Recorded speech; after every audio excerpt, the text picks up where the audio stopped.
تو اس کا مطلب اگر اسلحہ کے سپلائی لائن ہے تو پھر لوگوں کے بھی ہوگی, تو پھر وہاں سے جو باقی جنگجو ہیں وہ بھی داخل ہو سکتے ہیں. اور میں انڈین میڈیا کی اگر رپورٹس آپ کے سامنے رکھوں تو وہ یہ رپورٹ کر چکے ہیں کہ لبنانی اور عراقی اور یہ یمنی جنگجو جو ہیں ان کے فائٹرز وہاں پر پہنچے ہیں, سرنگوں میں, غزہ کی سرنگوں میں یہ پہنچے ہیں. یہ انڈین میڈیا کی رپورٹس ہیں. بہرحال وہ وہاں پر پہنچے نہ پہنچے لیکن وہ لڑنے کے لیے روانہ ہو رہے ہیں اور اس کا یمن نے اعلان کر دیا ہے. اب ناظرین آپ کو غزہ جنگ میں لیے چلتے ہیں اور غزہ سے ہمارے پاس بہت بڑی خبریں اس وقت آ چکی ہے. کئی نئے حملے کیے گئے ہیں. آج بروز ہفتہ اسرائیلی فوجیوں کو موت کے گھاٹ اتارا گیا ہے. آج بھی اسرائیلی فوجیوں کے ساتھ وہی ہو رہی ہے جو 85 ڈیز تک ہوتی رہی ہے, ٹھیک ہے نا. وہاں پر بھاگنے پر وہ مجبور ہوئے ہیں, گھات لگا کر حملے ہوئے ہیں. ان کی درجنوں ہلاکتیں صرف ابھی دن ختم نہیں ہوا لیکن اس کے باوجود ہو چکی ہیں. آپ کے سامنے ایک ایک کر کے جو 4-5 میگا آپریشن ہیں ان کی تفصیلات آپ کے سامنے رکھتے ہیں.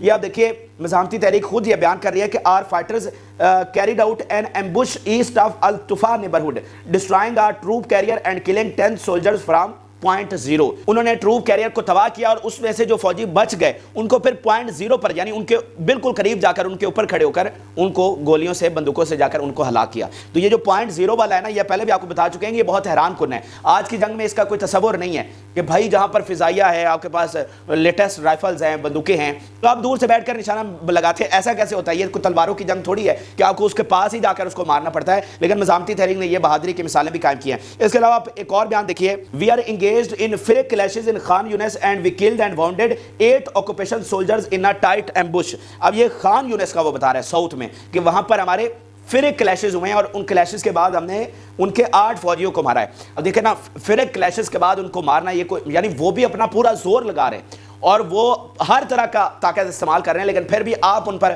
غالب آئے. اور آپ ان رپورٹس پر آنکھیں بند کر کے یوں اعتبار کر سکتے ہیں کہ آج تک 86 ڈیز آف وار ہو چکے ہیں. آج تک اسرائیل نے ایک بھی ویڈیو پیش نہیں کی, ایک بھی ویڈیو جس میں مزاحمتی تحریک کو وہ شہید کر رہی ہو یا ان کا کوئی فائٹر پکڑا ہو, ایک بھی ویڈیو. اور مزاحمتی تحریک روزانہ درجنوں ویڈیوز پیش کرتی ہے جس میں سے واضح دیکھا جا سکتا ہے کہ بھائی وہ اسرائیلی فوجی ہے اور اس کو ہلاک کیا, وہ ٹینک ہے اس کو اڑایا, وہ ملٹری وہیکل ہے اس کو اڑایا. پروف بالکل ویڈیو ثبوت موجود ہے لیکن وہ آج تک ایک بھی ویڈیو ثبوت نہیں دے سکے, ٹھیک ہے. تو اس لیے آج پوری دنیا کا جو میڈیا ہے وہ مزاحمتی تحریک کے ان سارے بیانات پر, تمام چیزوں پر وہ آنکھیں بند کے اعتبار کر رہا ہے اور تمام چیزوں کو ایز اٹ از چلا رہا ہے جیسے مزاحمتی تحریک ان کو بیان کرتی ہے. اب ذرا آگے چلیے, جو اگلا ایک حملہ ہوا ہے مارکیوا ٹینکس کو ناظرین نشانہ بنایا گیا ہے. Israeli Merkava tanks were blown up with the Shahbaz device north of the Bureij refugee camp in central Gaza strip. اب اس سے آپ کو پورا غزہ کی جو صورت ہے یعنی ساؤتھ کا بتا دیا, سینٹر کا بتا دیا, پورے غزہ میں جگہ جگہ پر یہ کلیشز جاری ہیں, جگہ جگہ پر مزاحمتی تحریک اپنے آپ کو اور اپنے مقدس وطن کو ڈیفینڈ کر رہی ہے اور کہیں پر بھی ان کو پینیٹریٹ نہیں ہونے دے رہی. پھر اگلا حملہ آپ دیکھیے کہ Israeli troop carrier was completely destroyed north of the Bureij refugee camp in central Gaza with al Yassin missile 105. اب شروع میں بھی میں نے آپ کو ایک ٹروپ کیریئر کا بتایا لیکن وہ اور علاقہ تھا. یہ جناب بریج اور سینٹر کا یہ علاقہ ہے جہاں پر اس ٹروپ کیریئر کو اڑایا گیا ہے. تو ایک ٹروپ کیریئر میں کم سے کم 10-15 فوجی موجود ہوتے ہیں. تو اس ٹروپ کیریئر کو اڑانے کا مطلب ہے کہ آپ نے ایک حملے میں 10 سے 15 فوجیوں کو اڑا دیا. اچھا, پھر ناظرین آپ کے سامنے ایک اہم ترین بیان رکھنے جا رہا ہوں کہ وہ کس طرح سے اپنی شکست کو محسوس کر رہے ہیں اور سامنے دیکھ رہے ہیں. یا آپ ان کا بیان دیکھیے, the army is upset that the political level is not yet determined goals for continuing fighting in Gaza. اب یہ بڑی امپورٹنٹ چیز ہے, وہ ان کا میڈیا یہ رپورٹ کر رہا ہے کہ ہماری آرمی جو ہے وہ ایگزاسٹ ہو چکی ہے اور بہت زیادہ فرسٹریٹڈ ہے کیونکہ جو پولیٹیکل لیول پر جو کلیئر گولز ہیں وہ نہیں بتائے جا رہے. پولیٹیکل لیول پر کوئی فیصلہ نہیں ہوا کہ ہم نے اس جنگ کا کرنا کیا ہے. یعنی آپ جنگ شروع کرتے ہیں تو آپ کا ایک اینڈ گیم ہوتا ہے نا کہ آخر میں ہم نے ہدف کیا حاصل کرنا ہے. تو پولیٹیکل لیول پر کوئی کلیئر ڈائریکشن نہیں, ان کے پاس کوئی روڈ میپ نہیں ہے. یہ بڑی انپورٹنٹ چیز ہے کہ آپ دیکھیں نا کہ اسی وجہ سے روزانہ نیتنیاہو کا ایک دن ایک بیان آتا ہے, دوسرے دن دوسرا آتا ہے. بائیڈن جو ہے وہ روزانہ نیتنیاہو کو فون کر کے ہر دوسرے چوتھے دن اس کو پریشرائز کر رہا ہے, یہ کرو یہ نہ کرو. اب جیسے اس نے پیلسٹائن کے غزہ کے ٹیکس روکے ہوئے تھے, جو فنڈز ان کو ملتے ہیں وہ روکے ہوئے تھے, اور کل بائیڈن نے کال کی اور اس کے لیے لینگویج کیا استعمال کی, ٹائمز آف اسرائیل یہ کہہ رہا ہے کہ ان ا فرسٹریٹنگ کال, یعنی باقاعدہ ڈانٹا بائیڈن نے نیتنیاہو کو کہ ان کے پیسے کیوں روکے ہوئے, ان کو پیسے دو, ٹھیک ہے نا. تو نیتنیاہو جو ہے وہ وہاں پر جو ہے سرکس لگی ہوئی ہے. ان کا میڈیا خود کہہ رہا ہے کہ ہمارے ایڈیٹ بیٹھے ہوئے مسخرے وہاں پر بیٹھے ہوئے, ایک سرکس چل رہی ہے. یعنی پبلک کا پریشر اور بغاوت الگ سے. آرمی یعنی آرمی سولجر نیتنیاہو سے نہیں ملنا چاہتے, جو زخمی ہو کے آتے ہیں نیتنیاہو ان سے ملنے کی کوشش کرتا ہے, وہ کہتے ہیں ہم نے نہیں ملنا, ٹھیک ہے. فیملیز اس کے خلاف اتنا بڑا مظاہرے کر رہی ہیں, کئی جگہوں پر انہوں نے دھرنے دے رکھے ہیں. ڈیفینس منسٹر اور موساد چیف کی وہ کہتا ہے آپس میں یہ دونوں ملاقات نہ کریں. وہ کہہ رہا ہے کہ یہ دونوں یعنی ڈیفینس منسٹر اور موساد چیف یہ 1-on-1 میٹنگ نہ کریں. یہ مطلب یہ آپ جنگ کیسے جیت سکتے ہیں بھائی؟ اس طرح سے جنگیں جیتے جاتے ہیں؟ اس طرح تو کرکٹ کا میچ نہیں جیتا جاتا اور آپ جنگ جیتنے کی بات کر رہے ہیں. تو یہ اس وقت سرکس چلی ہوئی اور ان کو کچھ سمجھ نہیں آ رہی. بہرحال اب آگے آپ کو چلتے ہیں. ایران اور عراق کے حوالے سے جو بہت بڑا معاہدہ ہوا ہے جو گیم چینجر ثابت ہوگا اس پوری جنگ میں اور مڈل ایسٹ کے حوالے سے. ناظرین ایران کیا کر رہا ہے اور خاص طور پہ اس جنگ نے امپیکٹ ڈالا ہے کہ پورے مڈل ایسٹ کو اکٹھا کر رہا ہے. پورا مڈل ایسٹ اب بذات خود یہ سوچ رہا ہے کہ ہمیں اکٹھا ہونا چاہیے. پہلے آپ یہ بیان دیکھیں کہ یہ کتنا بڑا عمل ہو گیا ہے کہ اب major setback for American control over عراق's natural resources. Iran has agreed to help Iraq build its refineries and the two countries will invest in joint gas and oil fields.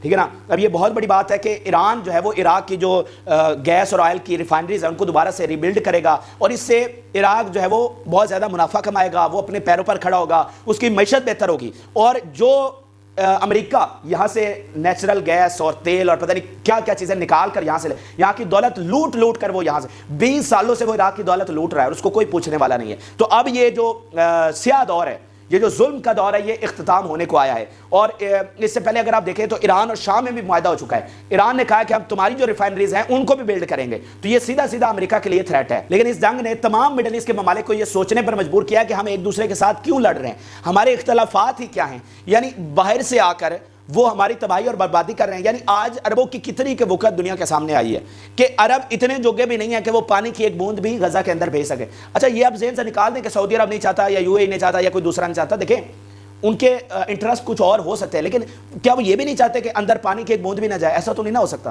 وہ سب چاہتے ہیں کہ یہاں پر جگ بندی ہو, یہاں پر خوراک اندر جائے, پانی اندر جائے, اور وہ اس کے لیے کوششیں بھی کر رہے ہیں. میں آپ کو یقین سے کہہ رہا ہوں یہ تمام ملک اس کے لیے سر توڑ کوششیں کر رہے ہیں, لیکن ان کی وقت اتنی بھی ثابت نہیں ہو سکی, وہ اتنا بھی پریشرائز نہیں کر سکے کہ پانی کی ایک بوند وہ اندر بھیج سکے. پوری دنیا کا آئل مڈل ایسٹ سے جا رہا ہے لیکن وہ 1 لیٹر پیٹرول وہ اندر نہیں بھیج سکے, کہ ایندھن اندر نہیں بھیج سکے کہ بھائی سردیوں کا موسم ہے, ہاسپٹل بند ہو گئے, انرجی وہاں پر, اب بجلی وہاں پر ہے نہیں. اتنی بھی ان کے وقت ثابت نہیں ہوئی. تو اس چیز نے تمام ملکوں کو سوچنے پر مجبور کیا ہے کہ بھائی ہم آپس میں کیوں لڑ رہے ہیں, اتنی دہائیوں سے لڑے جا رہے ہیں اور باقی ہمارا فائدہ اٹھا رہے ہیں. پھر آپ ایران کی آپ اس میں اسٹریٹجی دیکھیے کہ 40 سالہ اس کے اختلافات تھے مصر کے ساتھ, اور ایران نے خود فون کیا مصری صدر کو ہمیں اختلافات بھلا کر آگے بڑھنا چاہیے. سعودی عرب کے ساتھ انہوں نے تعلقات بہتر کیے. پھر جو ملک جیسے لبنان, سیریا, عراق اور یمن جو ایران کے انفلوئنس میں ہیں, ان کی تو پراسپیرٹی کے لیے, ان کی بہتری کے لیے, ان کی خوشحالی کے لیے ایران پورا زور لگا رہا ہے, پوری کوشش کر رہا ہے کہ ان کو اپنے پاؤں پر کھڑا کیا جائے. کیونکہ ایران کو سمجھ آ گئی ہے کہ اگر خاص طور پہ عراق اور شام یہ اپنے پیروں پر کھڑے ہو جاتے ہیں تو یہ مڈل ایسٹ کی پوری تقدیر بدل سکتا ہے. ٹھیک ہے, یہ پورے دیکھیں نا شام کتنا امپورٹنٹ کنٹری ہے. یعنی دنیا میں, یہ بڑی امپورٹنٹ بات آپ کو, دنیا میں جو سب سے پرانی تہذیب ہے وہ شام میں پائی جاتی ہے. یعنی اگر دنیا میں تہذیب کا آغاز شام سے ہوا تھا, یہ اتنا امپورٹنٹ کنٹری ہے, تو اس کا حشر آپ نے کیا کر دیا.